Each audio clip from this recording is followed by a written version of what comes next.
Construction Arbitration, India. Question. Is your jurisdiction primarily a common law, civil law, or customary law, or theocratic law jurisdiction? Are the laws substantially derived from the laws of another jurisdiction? If so, which? What instruments have legal force and effect? Who are the law-making bodies? How and where are new laws published? Can laws be passed with retrospective effect?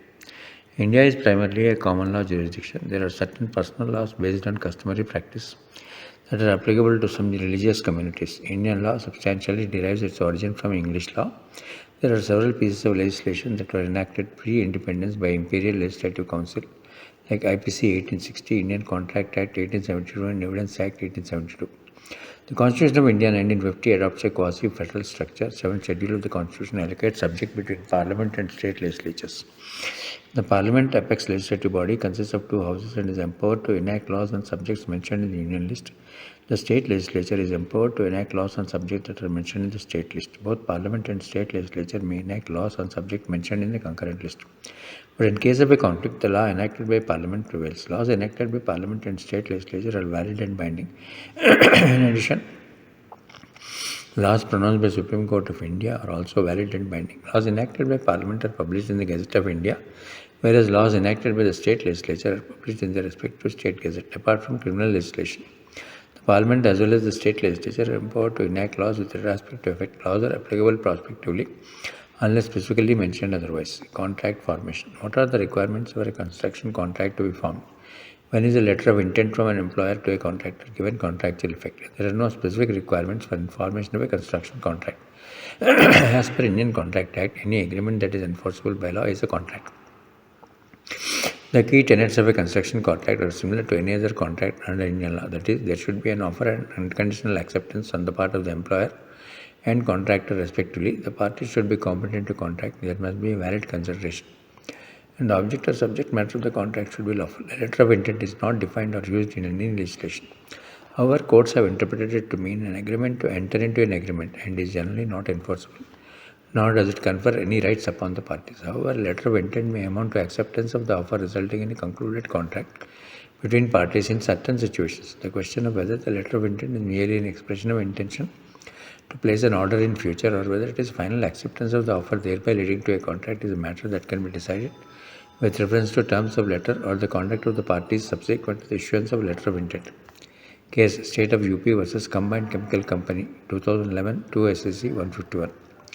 Recently, the Supreme Court in Southeastern Coalfields versus S. Kumar Associates, AKM JV 2021, 9 SSC 166 has clarified that a letter of intent cannot be construed as a binding contract unless a clear and unambiguous intention to bind the parties is evident from the terms of the letter and conduct of the parties thereafter. Choice of laws, seat, arbitrator, and language. Are parties free to choose? A. The governing law of their contract. B. The law of arbitration agreement. C. The seat of arbitration. D. Any arbitral rules. E. Anyone to act as arbitrator. F. The language of the contract and arbitration. If not, what are the limitations on choice and what happens if the parties act contrary to them? Parties are free to choose the law of the arbitration agreement, the seat of arbitration, arbitral rules, arbitrator, the language of contract, and arbitration. Generally, there are no limitations on the choice of arbitrator except factors set out in the 5th and 7th Schedule of Arbitration Conciliation Act 96 that affect the independence and impartiality of an arbitrator. Any person falling under categories in 7th Schedule would be ineligible to be appointed as arbitrator, such as if an arbitrator is a lawyer in the same firm that is representing one of the parties, a close family member of the arbitrator has a significant financial interest in one of the parties, an affiliate of one of the parties, etc. The grounds stated in 5th Schedule of the Act shall determine whether circumstances exist that give rise to justifiable doubts as to the independence or impartiality of an arbitrator. The grounds for challenge to appointment of arbitrators is dealt with in Section 12 of the Arbitration Conciliation Act 96. The Arbitration Conciliation Act Amendment 2019 proposes certain changes to the procedure of appointment of arbitrators. Amendment Act 2019 empowers the courts to designate arbitral institutions which will be responsible for the appointment of arbitrators. The Act provides for the establishment of an Arbitration Council of India which will grade these arbitral institutions on the basis inter alia on the quality and caliber of arbitrators.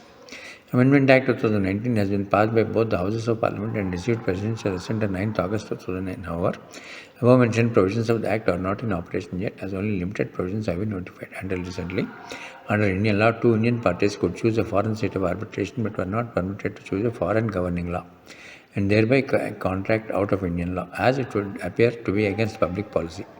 See the case TDM Infrastructure Private Limited versus UE Development India Private Limited 2008, 14 SCC 271. However, in an attempt to strengthen the party autonomy and promote India as an arbitration-friendly jurisdiction, Supreme Court has recently, in the case of PASL Wind Solution versus GE Power Conversion, Civil Appeal 1647 of 2021, dissented partially from the TDM infrastructure and held that two Indian parties could choose a foreign state of arbitration, and the arbitral award would be enforceable in India as a foreign award. However, no such restriction applies if one of the contracting parties is a foreign entity. See the definition of international commercial arbitration under Section 2F of Arbitration Conciliation Act 1996. Implied terms.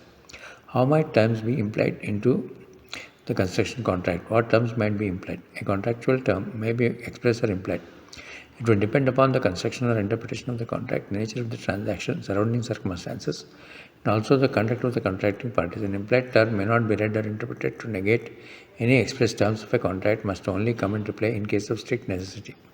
Courts in India have accorded more weightage to an express term than an implied term when adjudicating contractual disputes. In Nabha Power Limited versus Punjab State Power Corporation Limited, 2018, 11 SCC 508, which involved a dispute emanating from a construction contract, Supreme Court has cautioned commercial courts from relying on implied terms in a contract. After having analyzed the national and international jurisprudence on implied terms, the Supreme Court laid down guidelines in relation to interpretation of implied terms in a contract and affirmed the 5-condition test laid down in BP Refinery Western Port Proprietary Limited versus Shire of Hastings 1977 UK PC 13. These include: it must be reasonable and equitable to implied terms. It must be necessary to give business efficacy to the contract so that no term will be implied if the contract is effective without it. It must be so obvious that it goes without saying. Officious bystander test.